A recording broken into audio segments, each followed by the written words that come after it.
Welcome to the Sage Thought Leadership Podcast, removing barriers to grow your people. Well, hi everyone, and welcome to our podcast. I'm Ed Kless, and with me today is Scott Tillema.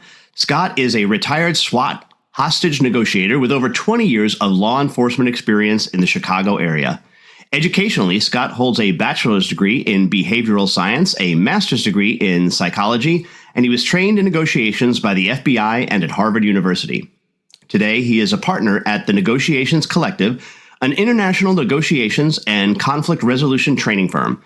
As a global keynote speaker and corporate trainer, Scott inspires audiences to use techniques of verbal influence to be powerful negotiators, effective conflict resolvers, and influential leaders. Welcome to the Sage Thought Leadership Podcast, Scott Tillema. Hi, Ed. How are you? Thanks for having me on. So great that you could be here. First off, Scott, why do you do what you do? I am a global keynote speaker. I love bringing a message of connection, of influence, of negotiation to people who can use this and bring value to their teams and organizations. I believe that the techniques and the tools and the skills of negotiation is probably one of the most important skills you can have if you are in a field that in any way has to interface with other people. When you know how to connect and influence others and reach solid agreements, I think that we can find better results, better outcomes in our work, and live more happy, fulfilled lives, and probably have to work a little bit less hard to do so. Well, I want to take this a little bit deeper. It's good. The good news is most business situations do not require life or death situations most of the time. So that's a good thing. But what can we take from crisis negotiations, the work that you've done, and apply that to business? Right. And if you are going to learn business negotiations from a crisis or hostage negotiator, you're probably doing it wrong. So I like what you're saying here. There is a difference. But at its core, even though your listeners might not be leading hostage negotiations, we're all having difficult conversations, aren't we?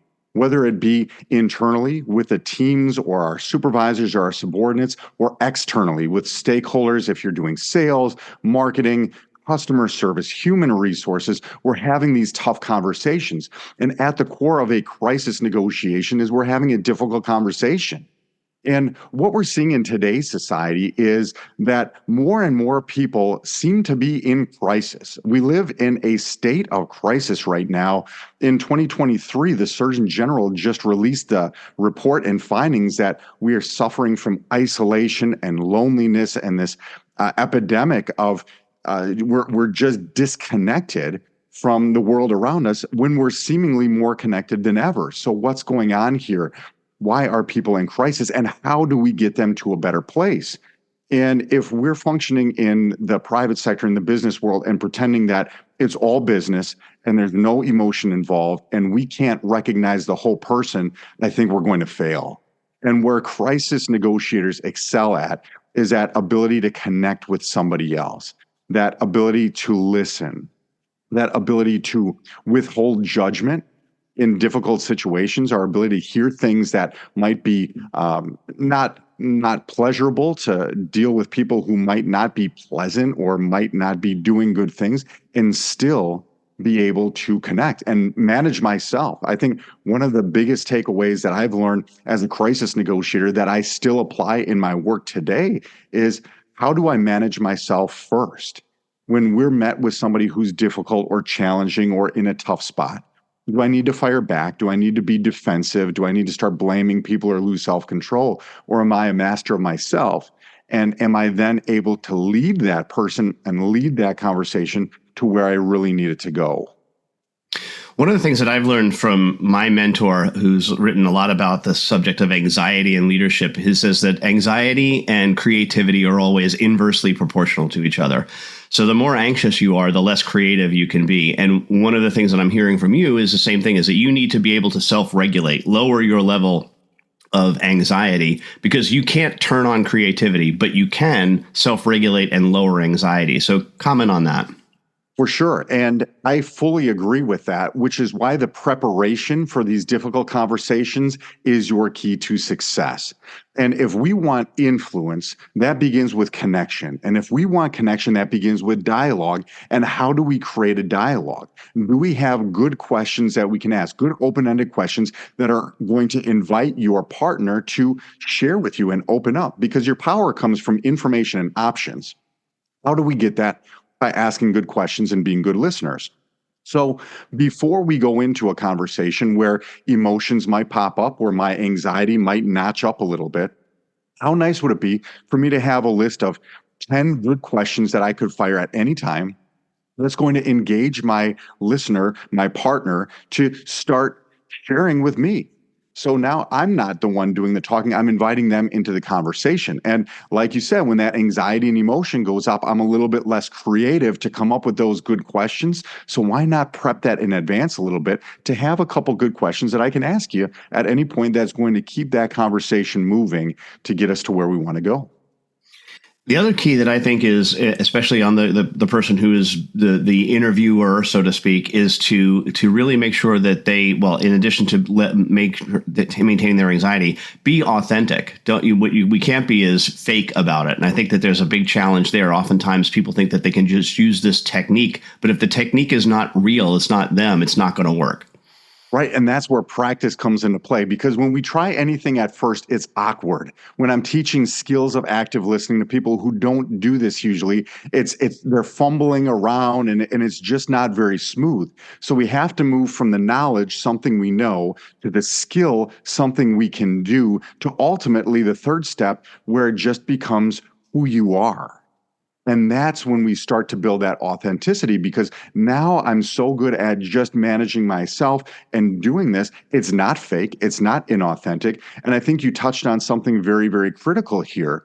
If we as humans feel that the person we're talking with or connecting with is not genuine, instead of connecting, the walls are now going to go up. And now there's going to be a bridge between us. And that becomes very, very difficult, because now I'm curious to know, why is this fake? Why is there a level of inauthenticity here? Are you trying to manipulate me? Or what is with you that you're not just this normal person? So it can't be a technique. It has to really be so natural to you. And I want people to be authentic in their conversations. Highlight the part about you that might be similar to the person you're talking with. That's okay. It's still genuine. It's still your authentic self. But don't be afraid to say, here is what makes me unique and special and different, and be yourself. And I think you touched on something important too. I want to just you further the point is that this takes some time. It's not something that you can just listen to once, read a book or an article and go, okay, I got it. So talk about what the changes of yourself, and that it might take several months for you to be able to really put this into practice. For sure. I competed in the Chicago International Distance Triathlon. I thought that would be a fun challenge, because I did some running. I really enjoyed some biking, but the third piece of the triathlon was swimming. And I enjoy swimming when I'm at the resort at the swim up bar, when I can swim up for a margarita, but not competitive swimming. So I watched the videos. I watched Michael Phelps and all the great Olympians, and they were awesome. And I was getting it in my mind. But guess what? At some point, I had to get in the pool and try it, and I was pretty terrible at this, and it took some time. So I always remember this process to say, don't get frustrated. When you read the book on negotiation, when you watch the movie on negotiation, or met some great negotiator, and it still isn't quite happening.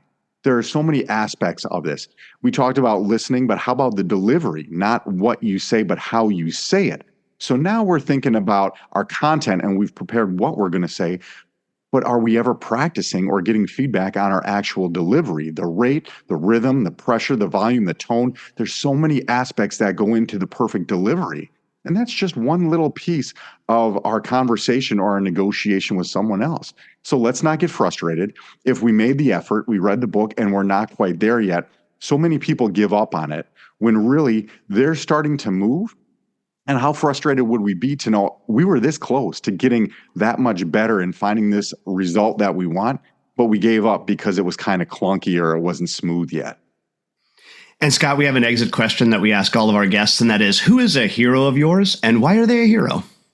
I'm lucky to have a lot of heroes and role models in my life. My father is a great example of someone who's a hero. I'm a musician, so I look up to a lot of people in the music field. As a speaker, there's a lot of people that I aspire to be like on stage. But going back to being a young boy, I remember watching Bo Jackson play baseball and football. And this was a superhuman, unbelievable athlete who was so much better than everybody else. Now, I'll assure you, I am not an athlete. I'm not going to be out there doing anything that he's doing. But what he taught me by watching him was there is a level of excellence that you can achieve above anybody else. So if you ask me as a young person or even today, who is my hero? The answer is Bo Jackson. I got a signed Bo Jackson jersey that I'm looking at right across the way. That's someone who taught me what it's like to be excellent and be the very best at what you do. And lastly, Scott, how can somebody contact you? I would love to connect on LinkedIn. I'm very active on that platform. So if your listeners are on LinkedIn, send me a message. I'm a real person. I promise I'll message you back. Or you can find me at scotttillema.com for all my speaking related information, or corporately negotiationscollective.com. All right, Scott Tillema, thanks so much for being a guest on the Sage Thought Leadership Podcast.